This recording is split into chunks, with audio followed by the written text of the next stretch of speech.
Hello everybody, Mr. Akins here and welcome to What's on the Comic Rack. In this video I'm going to be responding to a challenge sent out by 22 Comics, a yellow cover challenge. 22 Comics, exactly where did this yellow covered comic challenge come from? The tag challenge that started going around, I believe with Metarog. Metarog tagged Trev the Shipping Guru, Trev tagged TM Nerdy, and TM Nerdy tagged me. That's not what I heard. I heard this yellow comic challenge started with Alan, the comic collector geek. And let me tell you something, this challenge ends right here, right now. Well, really it doesn't, because at the end of this video, I'm going to send out the challenge to 2 or 3 more people, and they'll be showing some yellow covers. Regardless, I've been called a lot of things in my life, and yellow ain't one of them. So I'm going to respond with some yellow covers. Now let's get to looking at those covers, Jambo style. Now get to looking at them covers.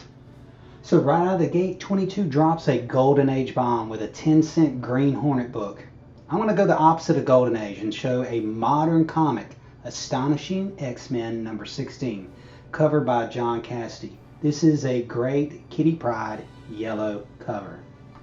Next, we're going to go with Superman number 1. Now, 22 showed a post-crisis Flash number 1, where Wally West takes over as the Flash. I see your Flash number 1, and I'm going to go with Post-Crisis Superman number 1, written and drawn by John Byrne. First appearance of the Post-Crisis Metallo and Green Kryptonite. Spoiler alert for those who haven't read this green tint inside there, yes, that's Kryptonite. Then I watched Fanboy Prime's yellow cover video, and I had to find a different cover because he already used this one. So how about Captain America number 200. Next, 22 went old school again with Justice League of America number 7. So I had to go with Avengers number 176. I love this yellow cover. It's one of my favorites. This Korvac storyline was one of the first storylines I started chasing in back issue bins. I first became aware of this because of this What If comic right here. What if the Avengers became the pawns of Korvac? It's really a what if the Avengers lost this battle that takes place in Avengers number 176. I know Jim Shooter has his distractors, but I love the characterization of each one of these characters during the fight scene in this comic, especially the Black Panther. Really made me want to learn more about that character. Next, 22 showed an awesome Daredevil cover. He showed Daredevil number 189. Fanboy Prime nailed it with Daredevil number 184. So I have to go with the Daredevil leftovers. And those Daredevil leftovers include Daredevil number 271 and Daredevil number 226. You know, the lesser known Daredevil yellow covers. No cheating on this next one. This is definitely a yellow cover. Speaking of distractors, I think Al Milgrom has a few. He did this cover of Hulk number 284. I do like Al Milgrom's art style, especially when he's inked by Joe Sinnott. Simple yellow background and the action poses of each Avenger really speaks to me. I really dig this cover, but that's just my opinion. What do you think? Fan of this cover? Not a fan of this cover. Fan of Al Milgrom? Not a fan of Al Milgrom. Share in the comments below and tell us exactly what you think of Al Milgrom. Next, somebody that hates yellow covers? Apparently that would be Dr. Doom, because he's tearing this one up. Fantastic Four, number 258. Now at this point in 22's yellow cover video, he was eating fried ice cream. And I was thinking to myself, how am I going to compete with fried ice cream? How about a Doom cover?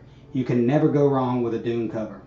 One person described this best when he said, "This is the best issue of the Fantastic Four that the FF never appeared in."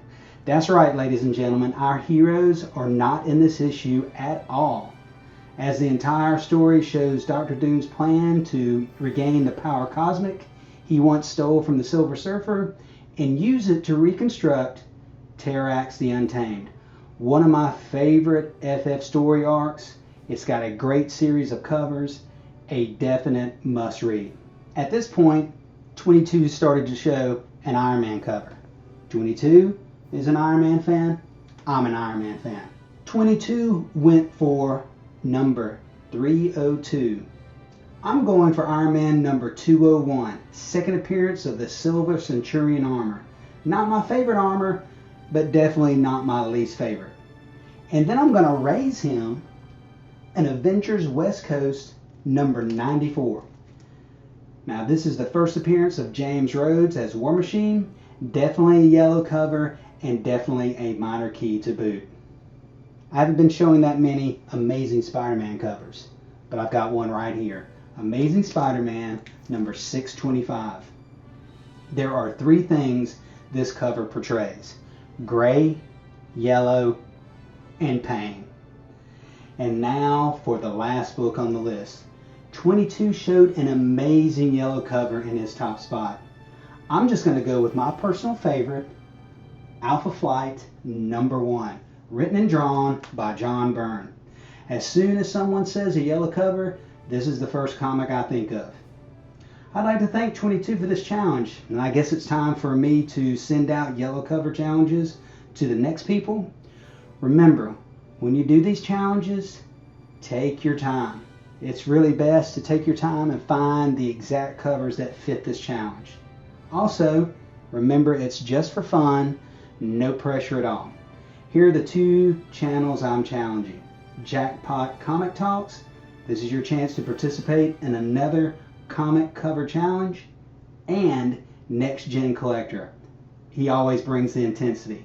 There are links to all channels mentioned in this video in the description below. And there is one person I'm going to call out that doesn't have a channel, but you can find him on Instagram, Dan's X-Men Comics. Dan, this is your official challenge to start a channel and get in on that YouTube game. I'm calling you out, Dan. Until next time, we'll see you around the comic rack.